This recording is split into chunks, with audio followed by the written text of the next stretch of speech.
ដល់ពេលបើកសវនាការហើយមន្ត្រីឡើងសវនាការចូលគាត់ដល់ពេលបើកសវនាការហើយថ្ងៃនេះមុនពេលឡើងសវនាការចូលគាត់ជាយកក្បាលអាចោតតុងព្យួននៅទ្វាររាជវង្សបើកសវនាការហើយពេលនេះណាគួរតែបានសម្រេចហើយបើមានដំណឹងល្អនោះខ្ញុំនឹងទូលថ្វាយប្រកូនណាឯពួកលោកវិញត្រូវតែត្រឹមលក្ខណៈដោះទាល់ហ៎បាទមហាហានយើងចិត្តបានឃើញមេឃឆ្លាស់វិញហើយត្រូវត្រៀមលក្ខណៈហើយមុនពេលព្រះអាទិត្យលិចក្បាលអាចរៃនឹងព្យួននៅទ្វាររាជវាំងត្រៀមលក្ខណៈទឹកជំនន់បានសូមអញ្ជើញលោកអបរាជឡើងសវនាការសូមអញ្ជើញលោកអបរាជឡើងសវនាការ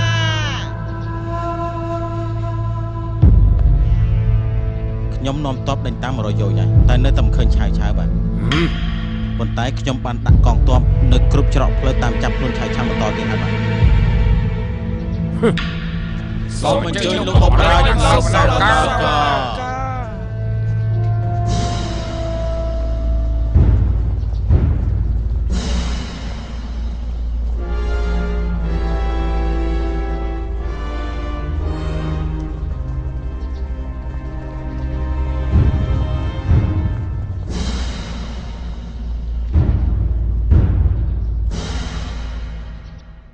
អាចរៃឆៅពិតជាថ្លើមធំមិនហ៊ានទៅធ្វើគិតខ្ញុំផងខ្ញុំជាស្អីដែរហ៎ខ្ញុំគឺជាអបរាជដែលទេវតាចាត់មកឋានកដាលគឺមកលើកស្ទួយរាជវង្សមហាហានអ្នកណាអាចធ្វើគិតខ្ញុំបានហ៎ពួកអាចោក្បត់អស់នេះខ្ញុំគ្រាន់តែមើលក៏មើលដឹងហាត់ក្លិនក៏ហាត់ដឹងដែរនៅក្នុងចំណោមពួកលោកគឺមានមេខ្លោងរបស់ឆៅគឺជនបង្កប់របស់យិនសៀវខ្ញុំពិតជាចង់ចាប់មនុស្សសត្វនេះឆាននេះក្នុងចំណោមពួកលោកយកចេញមកកាត់ក្បាលណាកាត់ចោលឲ្យអស់ហើយខ្ញុំនឹងយកសាច់របស់ពួកវាមកស្ងោរស៊ុបស៊ីមានគេនិយាយថាសាច់នេះគឺជូរតែខ្ញុំនិយាយមុនខ្ញុំមិនខ្លាចជូរទេមិនខ្លាចទេលោកអបរាជលោកនិយាយធ្ងន់ពេកហើយក្នុងរាជវាំងអត់មានចៅទេលោកម្ចាស់ឆៅជីងបាទទៀតលោកប្រើត្រារាជរបស់មហាក្សត្របិទសេចក្តីប្រកាសឆាប់ផ្សព្វផ្សាយទៅដល់ស្រុកខេត្តទាំងអស់ថាឆៅគឺជាមនុស្សធម៌សម្រាប់ម្ចាស់ក្បត់ស្ដេចក៏ចេញបញ្ជាឲ្យកងទ័ពនិងបញ្ជារាជគ្រប់កន្លែងចាប់ខ្លួនឆៅនៅមានទៀតបើអ្នកណាអាចយកក្បាលឆៅមកដល់រាជធានីរាជការនឹងប្រទានមាស 1000 តម្លឹងតែឯងតាំងគេជាសម្ដេចបាទខ្ញុំបានទៅសរសេររាជសារភ្លាមបាទ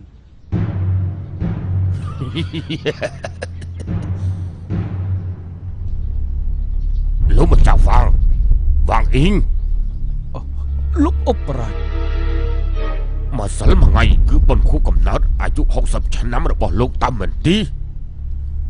ត្រូវហើយលោករៀបចំពិធីនៅក្នុងសំណាក់លោកមែនទេត្រូវហើយលោកអញ្ជើញមន្ត្រីរាជការច្រើនយ៉ាងនេះហេតុអីក៏មិនជួយខ្ញុំផងខ្ញុំមានឋានៈទាបផ្ទះក៏ចង្អៀតខ្ញុំមិនហ៊ានទៅរំខានលោកអបរាជទេឬមួយក៏ស្រាប់បុណ្យខួបកំណើតរបស់លោកខ្ញុំគ្មានសិទ្ធិផឹកទេហ៎ស្រាប់ផ្ទះខ្ញុំគឺជូណាស្រាជូខ្ញុំបាននិយាយហើយខ្ញុំមិនខ្លាចជូទេ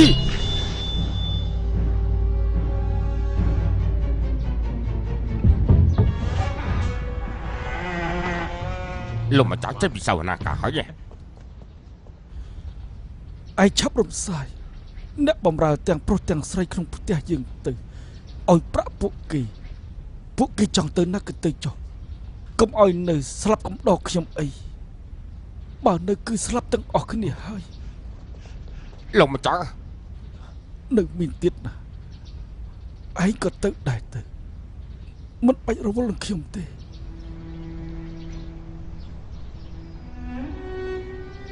លោកម្ចាស់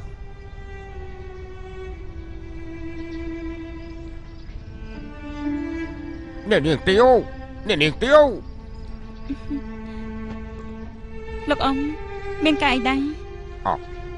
ថ្ងៃនេះលោកម្ចាស់ចេញពីសវនាការមានសភាពមិនស្រួលខ្លាចតែគ្រោះធំជិតមកដល់ហើយនាងឆាប់ចូលទៅបម្រើគាត់បានល្អយល់ល្អសួរបានដឹងច្បាស់លាស់ផងចា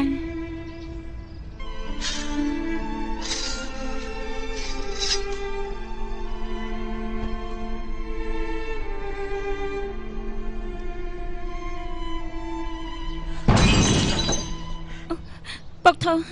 ធកុំធ្វើយ៉ាងអីពុកធទាវឆាងកូនស្រីក្រែងពុកឲ្យឯងចាក់ចេញពីនេះហើយតើហេតុអីបានជាឯងមិនតន់ទៅទៀតពុកធ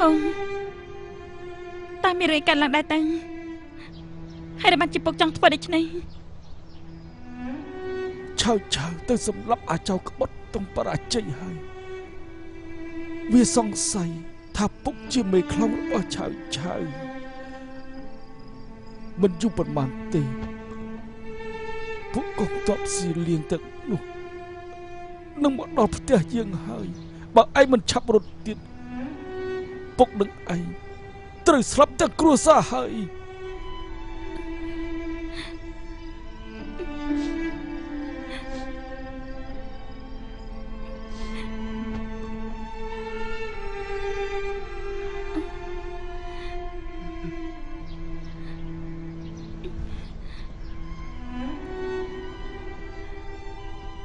ពុកធំមិញនេះពុកនិយាយថាតងជុំគេសង្ស័យពុកថាពុកជាមេខ្លោងមែនទេ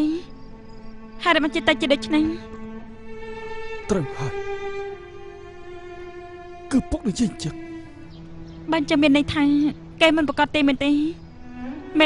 ពួកវាមិនទាន់ប្រកាសទេពីព្រោះឆៅមិនទាន់ត្រូវពួកវាចាប់បានទេណា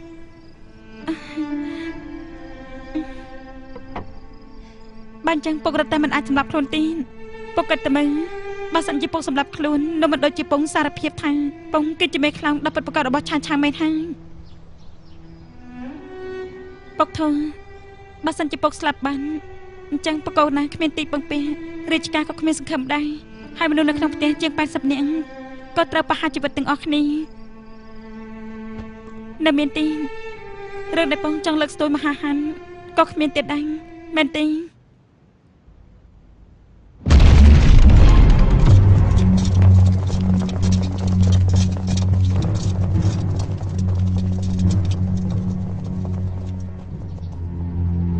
លោកម្ចាស់ពីវ៉ាយលោកមិនតបលីពូនាំតបស៊ីលៀងសម្រាប់ចូលសំណាក់យើងហើយ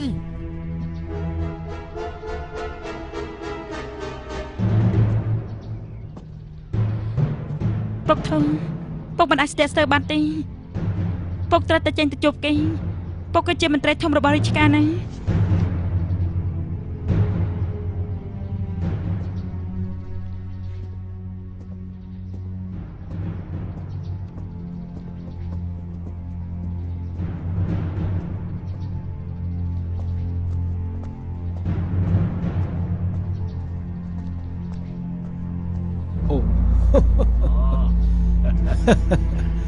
គឺហ្វុងសៀនទេលោកមានការអីដែរសូមជម្រាបលោកម្ចាស់ខ្ញុំទទួលបញ្ជាពីលោកអបរ៉ាមកទីនេះចាប់ខ្លួនឆៅអូហូអាចោឆៅក៏លិចខ្លាំងណាស់វាធ្វើគិតបរាជ័យប្រកាសជារត់ចោលស្រុកហើយមិនហ៊ានមកពួនផ្ទះខ្ញុំទៅលោកអបរ៉ាថាពួកកងទ័ពដេញដោះជាក្រុម100យោជហើយនៅតែចាប់ឆៅមិនបានទៀតអញ្ចឹងវាប្រហែលជាមិនបានចេញពីក្រុងទេគឺពួននៅក្នុងសមុទ្រចោលក្នុងរាជធានីអូលោកអបរាជជាមនុស្សឆ្លាតណាស់តែបើជាមិនស្មានថាសំណាក់របស់ខ្ញុំខ្លាចជាសមុទ្រចោលទៅវិញសំណួរអធិស្ឋានបើអញ្ចឹងខ្ញុំមានតែធ្វើតាមបញ្ជាអូខ្ញុំយល់សូមចេញលោកមេតប ជួយឆែក ឆាយឆេលឿឡើងទៅឲ្យលឿឡើងឲ្យប្រមាណនេះមកខាងនេះ អត់មានសោះកន្លែងណាសោះ ឲ្យពួកឯងទៅខាងនោះ ទៅរកឃើញណា រកឲ្យសោះ ឡើង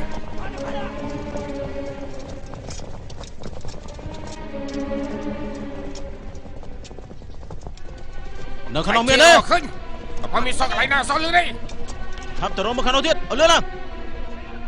ទៅឲ្យលឿ បាន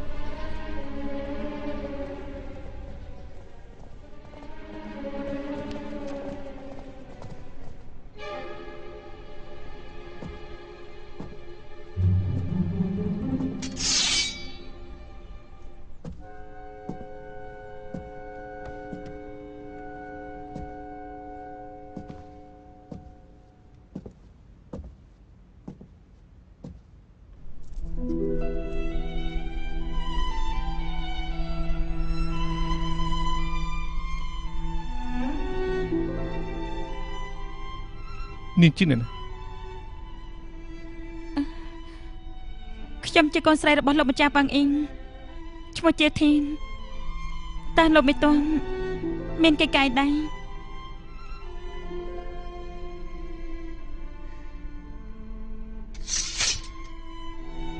ខ្ញុំឈ្មោះលីពូទទួលបញ្ជាពីលោកអបរាជមកចាប់ខ្លួនឆាឆា ឆាឆាខ្ញុំស្គាល់គាត់ នាងស្គាល់គេ ពេលម្សិលមិញនេះពុកខ្ញុំបានធ្វើពិធីជប់លៀងថ្ងៃកំណើតគាត់ឆាឆាក៏មកដល់គ្មានការអញ្ជើញដើម្បីមកអបអរដល់ពុកខ្ញុំតែពុកខ្ញុំក៏មិនទទួលថែមទាំងស្ដីថាគាត់ជាមនុស្សកលេចកលាញ់ហើយពុកខ្ញុំថែមទាំងចាត់គេឲ្យអស់គាត់ចេញទៀតផង ពិតជាអូខេចេញទៅមិន ពិតមែនណាគឺខ្ញុំបានខេញដល់ផ្ទាល់ភ្នែកអ្នកនៅទីនេះទាំងប្រមាណសិតតែបានខេញទាំងអស់បើសិនជាលោកបញ្ជាទេលោកទៅសួរពួកគេទៅ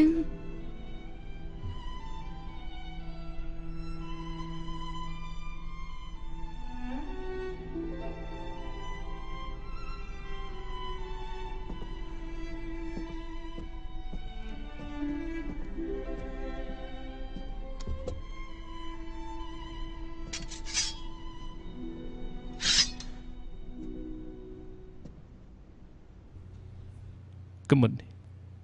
គឺកំមិនតារា7ប្រចាំគ្រួសារលោកម្ចាស់បាទ លោកមិនទាន់ពិតជាភ្នែកមុតមែននេះជាកំបិនតារាទាំង7 មើលទៅលោកម្ចាស់បាទអត់មានយកកំមិននេះជូនឆាឆាទេ ពុករបស់ខ្ញុំធ្វើមិននឹងយកកំបិនតារាទាំង7ទៅជូនឆាឆានោះបើសិនជាចង់ជូនត្រូវទៅជូនអ្នកដែលមានចិត្តសិលនិងជាអ្នកក្លាហានផង បាទបើកំមិននេះនៅសំណាក់នេះនេះបញ្ជាក់ថាលោកម្ចាស់បាទមិនមែនជាបាក់ពួកចោលទេលោកម្ចាស់បាទមានតេតូននឹងរឿងឆាឆាធ្វើគិតដែរទេ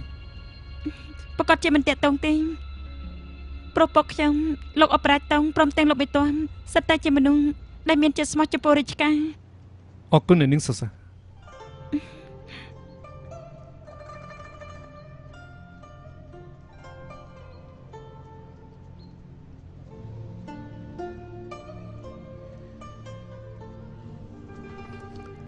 រំខាន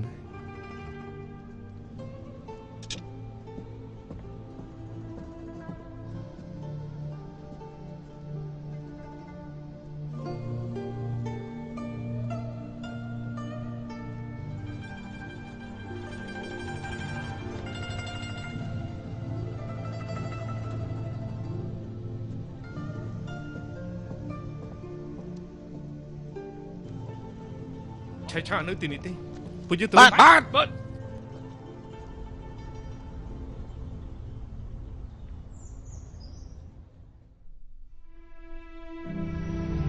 សូមទេវតាជាស័ក្តិសិទ្ធិ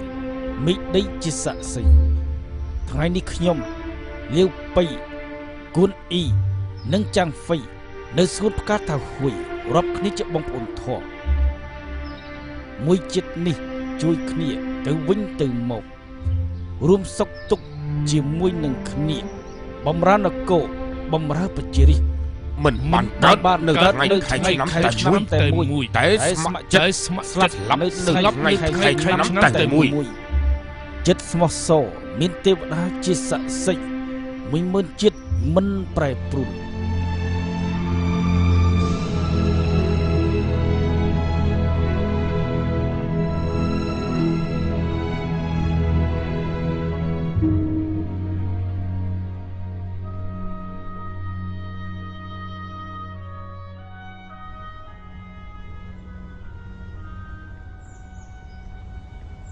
ប្រកាសស្អីគេហ្នឹងរកចាំហ្នឹងចាំនៅណាគេ còn em không chặt tay nè mà to mà tiết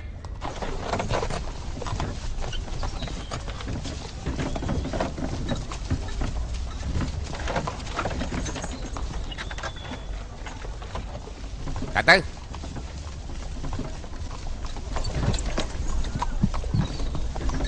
sập tân mà này tụi bên sân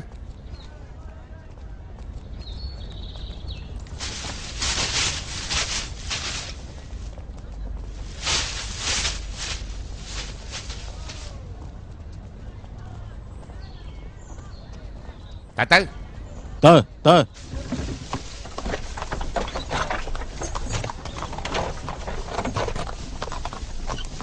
trọng thân nè đôi hiện tay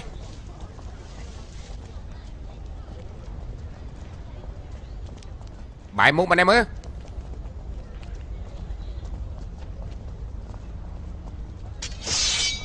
chị cứ điện tô chọc luôn cái phim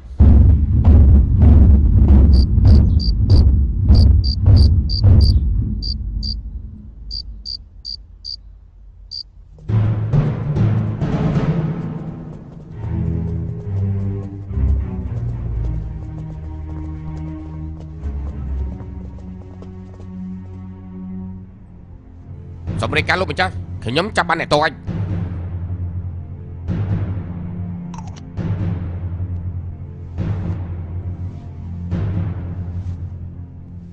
lúc chín là nạt đấy ខ្ញុំបានជាឈ្មោះនគរភ័យតកូលហូឈ្មោះចាងលោកតាហ៊ានប្រមាណអ្នកនោះច្រឡំមនុស្សទើបចាប់ខ្ញុំមកសូមលោកម្ចាស់ពិនិត្យបានច្បាស់ Chau mừng tự anh bất chỉ chấp lịch mình bí năm muốn xem tới đi thình nỉ sống thua mình tây nơi thắp từ số sập tục anh đi bên hồ đất bị ai thông sống bái tê là khát chung đằng trong chuồn ngôn có mình có ai con trai anh giống ai chung nơi chuồn biết xem mùi mặt tiền thật ấy mình tây ác lọc cả bằng này mình thưa có bạn nó khơi nhìn ក៏ប៉ុន្តែគឺលោកម្ចាស់ឈិនទេខ្ញុំមានភ្នែកតែមិនស្គាល់មនុស្សទេធ្វើឲ្យលោកតោះចិត្តហើយបាទប៉ុន្តែទោះបីជាថ្ងៃនេះលោកទៅសំណាក់ខ្ញុំទៅសុំបុណ្យស័ក្តិក៏ដោយក៏ខ្ញុំនៅតែនិយាយពាក្យមួយម៉ាត់ហ្នឹងពេលនេះមន្ត្រីអាក្រក់ក្តាប់អំណាចមិនធ្វើជាមន្ត្រីក៏បាន ខ្ញុំមិនខឹងនឹងសម្ដីឯប្រមាណមិនទេខ្ញុំគឺខឹងនឹងឯសំបីតែជួបក៏មិនជួបឈើឯងក៏អត់ក៏ទុំពីដើមមកឯងក៏អត់ក៏ទុំគិញក្អាំងមើងងីមនុស្ស ពេលនេះខ្លាចជាអ្នកទោសមិនហ៊ាននិយាយរឿងនគរជាមួយលោកម្ចាស់ទេប្រកាសយើងក៏ខ្ជិលនឹងនិយាយរឿងនគរជាមួយនឹងអ្នកទោសឯងនេះដែរនិយាយរឿងនគរជាមួយឯងយើងស្ដាប់ចង្រិតរបស់យើងស្រេចដល់ជាងប៉ុន្តែថ្ងៃនេះយើងចង់និយាយរឿងអង្គអំបិលព្រៀងជាមួយនឹងឯងវិញយកបាំងក្បាលរបស់ឯងនឹងប្រទានមានមួយប៉ុនដំឡឹងតែងតាំងជាសម្ដេចឯងមិនលឺទេមួយប៉ុនដំឡឹងស្មើនឹងស្រុក3សែនទៅស្មើនឹងប្រាក់បៀវត្សចង្វាយស្រុកខ្ញុំនេះ375ឆ្នាំស្មើនឹងស្បៀងរបស់ប្រជារាស្ត្រទូទាំងស្រុកចង់មើលមួយឆ្នាំនៅថែមឋានៈសម្ដេចមួយទៀតចាប់ពីថ្ងៃនេះតទៅយើងត្រូវអង្គុយលើភ្នំមួយដ៏ធំយើងមិនយល់សោះឆៅឯងទាំងឆ្អឹងទាំងស្បែកតែជាង100នាទីតែប៉ុណ្ណោះមិនក៏មានតម្លៃដល់ទៅ1000តម្លៃអ្នកដែលប្រទានរង្វាន់ប្រហែលជាខ្វះភ្នែកបានហើយមិនបាច់និយាយច្រើនទេយកក្បាលរបស់ខ្ញុំទៅទទួលយករង្វាន់ពីអាចារ្យតង់នោះចុះខ្ញុំមានតែសំណូមពរមួយគត់សំលៀងកំបិតឲ្យមុតបន្តិចកុំឲ្យខ្ញុំឈឺល្អណាស់ពិតជាល្អណាស់ចិត្តស្លាប់ហើយនៅមានរកពីជាអ្នកក្លាហានទៀតសមជាអ្នកក្លាហានមែនកុំតក់ក្រហល់ស្អែកព្រឹក យើងនឹងរៀបចំអត់ទិនមួយដាក់ក្បាលរបស់ឯងទៅរាជធានីប៉ុន្តែយប់នេះយ៉ាងហោចណាស់ឯងក៏ជាភ្ញៀវរបស់ខ្ញុំដែរចាំខ្ញុំរៀបចំទទួលឯងឲ្យបានសមរម្យទៀន បាទ ឲ្យគេភ្លុកមើលរសជាតិកុកស្រុកចុងមើលយើងម្ដងបញ្ជូនគេទៅគុក បាទទៅ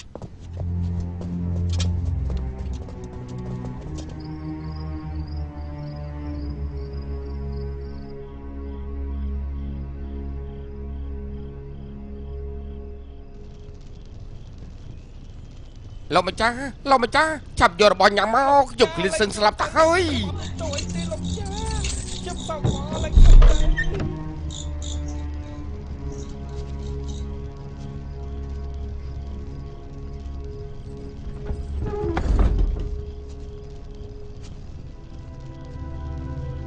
ឈើតាមខ្ញុំដឹងទាំងជួល្អចំពោះឯងណាហើយឯងបានចាឯងធ្វើគិតគូ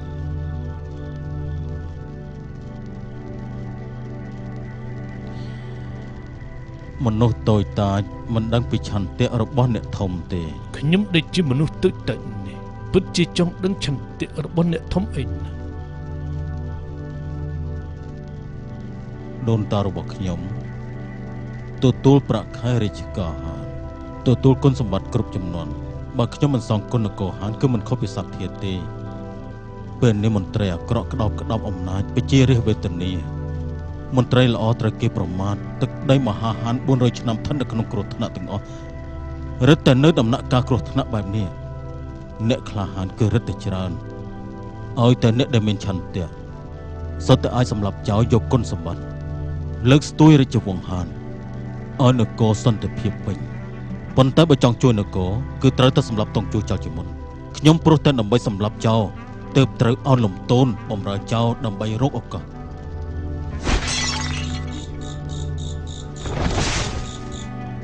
របស់มึงពិតជាស្មោះចំពោះនគរក្លាហានលើកគេមិតខ្ញុំសូមគ្រប់របបដោយស្មោះ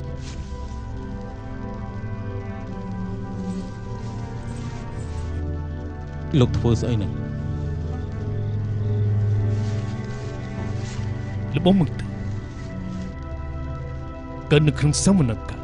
មានមនុស្សច្រើនខ្ញុំមិនប្រមាថរបស់មិនបានទុកថាសងសឹកដែលខ្ញុំត្រូវប្រមាថនៅពេលនេះទៅចុះ បូនទេខ្ញុំស្អប់ចោលលោកជាតិលូតនគរយន្តមក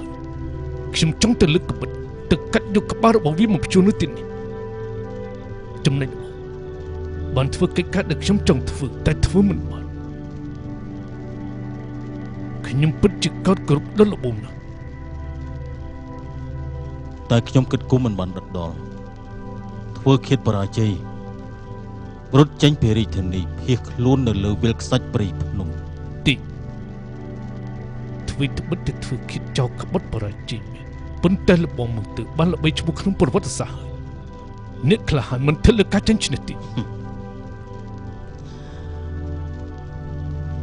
និយាយត្រង់ទៅចំពោះរឿងធ្វើឃាតនេះខ្ញុំស្ដាយក្រោយណាស់ពីនេះបាននេះថ្មី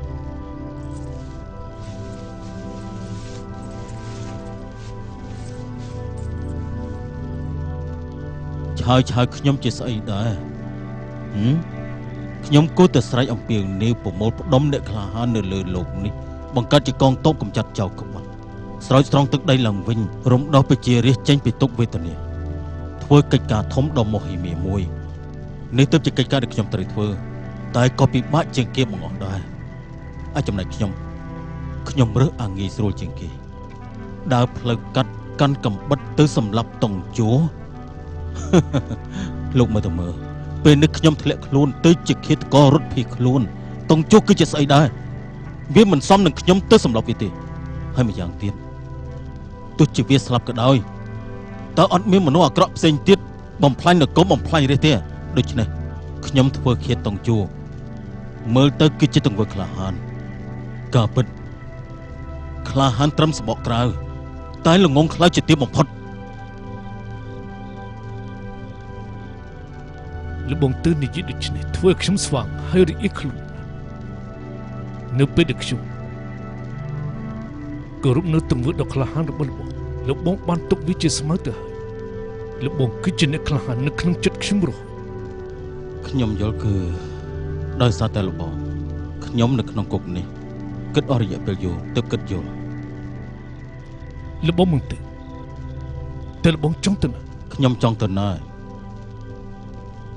ទៅស្រុកបិទសេចក្តីប្រកាសប្រមូលផ្ដុំសម្ដេចគ្រប់នគរលើកតបវាយតង់ជួពង្រឹងទឹកដីឡើងវិញបង្កើតភាពសុខសាន្ត លោកខ្ញុំមានបំណងប្រាថ្នាមួយសូមលោកបងមិនទៅយល់ព្រមនឹងខ្ញុំ និយាយមក សូមលោកបងអនុញ្ញាតឲ្យខ្ញុំតាមលោកបងជួយម្ចាស់ល្អសម្រាប់កិច្ចការធំ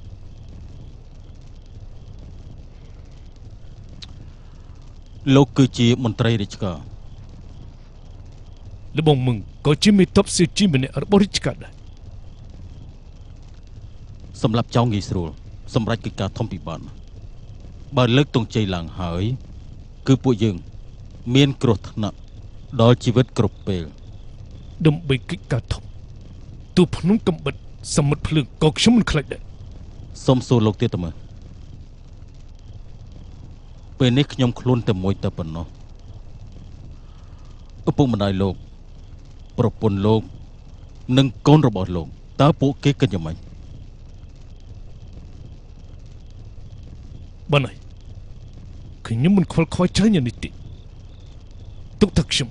មិនដែលមានសាច់ញាតិទាំងនេះទៅចុះ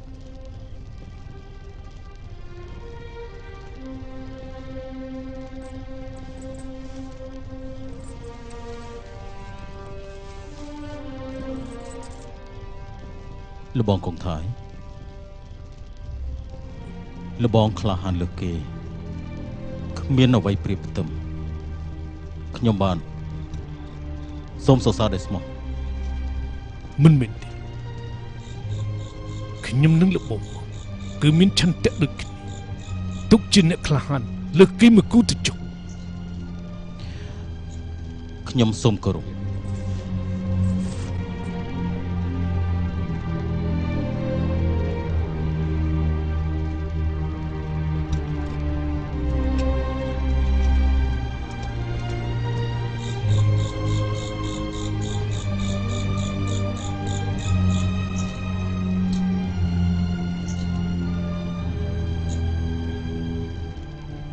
នេះទាំងអស់ខ្ញុំសុំលាខ្ញុំនឹងរួមកំណងជាមួយឆៅឆាកុំចិត្តចោលសម្រាប់កិច្ចការធំសុំទោស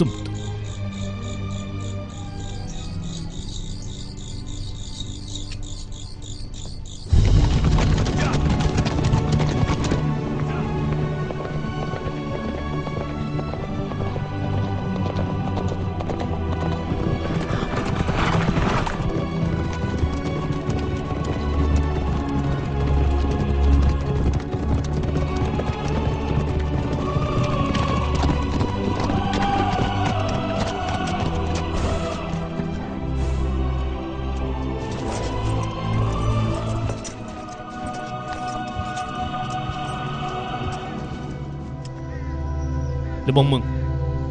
ពីនេះទៅភៀកខាងជើងជាង500 យោជន៍ទៀតគឺភីញយ៉ាងខ្ញុំឮថាយានសៅក្របាក់បោនៅភីញយ៉ាង ត្រូវហើយយានពិនឈូគឺជាមនុស្សឆ្លាតនៅក្នុងសម័យច្បុកច្បល់នេះលើកទង់ជ័យបោះបោមុនគេជាអ្នកក្លាហានទី1 គេឈ្មោះគ្រូសាយានល្បីឈ្មោះគ្រប់ទីកន្លែងអញនិយាយថាមិត្តភក្តិមានគ្រប់ទិសទីយានសៅក្របាក់បោសម្ដេចគ្រប់នគរប្រកាសជាស្របតាមទាំងខ្ញុំយល់ពួកយើងទៅរកគេចែករំលែកកិច្ចការធំទៅយ៉ាងម៉េច លបងកងថៃខ្ញុំយល់ថាពួកយើងប្រកាសជាទៅជួបនឹងយានសៅប៉ុន្តែបើពេលនេះពួកយើងទៅតែ2នាក់អញ្ចឹងមិនបានតំណែងធំទេហើយម្យ៉ាងទៀតខ្ញុំយល់ថាយានសៅមិនជាម្ចាស់ល្អទេ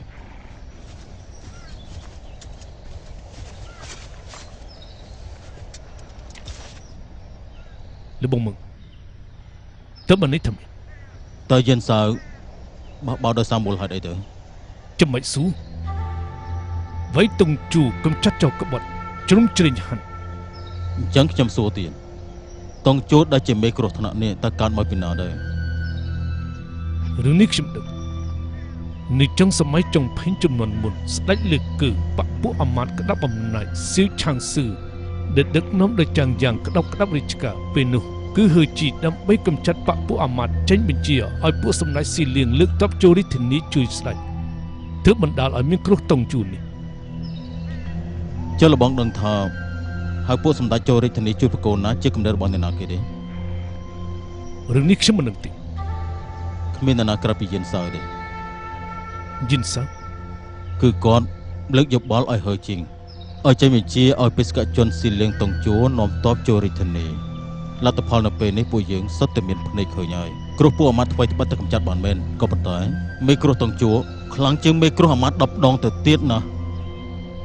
មើលទៅយិនពិនឈូននេះល្បីតែឈ្មោះអត់មានគំនិតវែងឆ្ងាយទេ ខ្ញុំសួរលោកទៀតលោកមានដឹងថាអ្នកណាដែលជំទាស់ឲ្យពួកសម្ដេចចូលរាជធានីជួយស្ដេចមុនគេទេហើយអ្នកណាដែលដឹងថាមេគ្រោះតង់ជួខ្លាំងជាងមេគ្រោះពួកអាមាត្យមុនគេដែរទេ មិនដឹងទេ គឺខ្ញុំនេះឯងកាលនឹងហើយជាងកំពុងតែពិភាក្សារឿងនេះជាមួយនឹងយិនសៅហើយខ្ញុំនៅក្បែរនោះខ្ញុំប្រាប់ពួកគេថាមេគ្រោះអាមាត្យមានតាំងតែពីបុរាណមកម្លេះស៊ីសងលើស្ដេចឆ្លាតឬកំឆ្លាតប៉ុណ្ណោះឲ្យតែមានស្ដេចឆ្លាតនៅក្នុងរាជការគ្រាន់តែប្រើពេលវេលាតែមួយរំពេចចាប់កូនមន្ត្រីមួយគឺអាចចាប់ពួកអាមាត្យដាក់គុកបានទាំងអស់ហើយប៉ុន្តែមិនអាចហៅពួកសម្ដេចចូលរាជធានីជួយស្ដេចដាច់ខាតពីព្រោះនោះគឺជាល្បិចដេញចចកនាំខ្លាចូលលទ្ធផលប្រកាសជាខ្លាគ្រោះថ្នាក់ធំជាងចចកហើយប៉ុន្តែហើយជាមិនស្ដាប់ទេព្រោះគាត់យល់ថាយិនសៅ4ចំនួនសុទ្ធតែជាមន្ត្រីរហូតប្រកាសជាឆ្លាតជាងខ្ញុំដល់ពេលចុងក្រោយកងទ័ពស៊ីលៀងក៏ចូលមកហើយជាងស្លាប់បាត់យិនសៅក៏រត់ទៀតតង់ជួក៏ចាប់ផ្ដើមអុកឡុកបំផ្លាញនគរ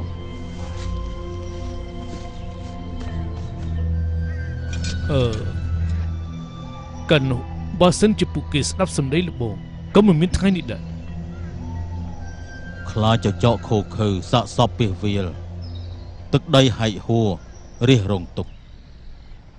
នេះគឺជាលទ្ធផលដែលពួកគេមិនស្ដាប់តាមសម្ដីខ្ញុំធ្វើម៉េច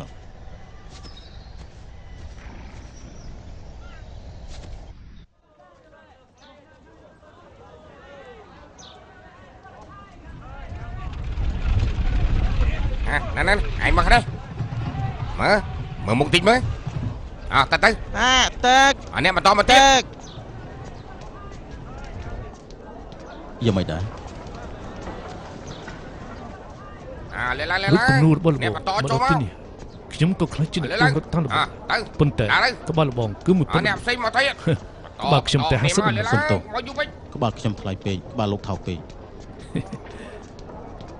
លបងមកភូមិភាគកណ្ដាលរឿងស្ងួត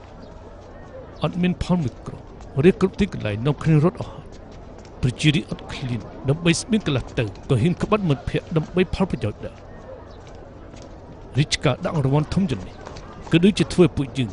ខ្លាចជាសត្វប្រមាញ់របស់មហាជនអញ្ចឹង និយាយត្រូវហើយយើងទាំងពីរនាក់មានភារកិច្ចធំបើស្លាប់នៅក្រោមដៃពួកឆ្កែទាំងនេះគួរស្ដាយពេកពួកយើងវាខំនេះទៅរកកន្លែងសម្រាប់ទៅចាំដល់ពេលយប់ចាំធ្វើដំណើរទៀត ទីនេះនៅចិត្តភ្នំលេងលំឮថាប្រជារាស្ត្រនៅទីនេះមិនគ្រប់បញ្ជារាជការប្រើអាវុធការពារខ្លួនឯង ចន្លោះពីនេះទៅនោះមានស្រុកតូចមួយហៅថាស្រុកឆឹងកើមែនទេ ដូចជាមានមែន ពួកយើងទៅកន្លែងនោះសម្រាប់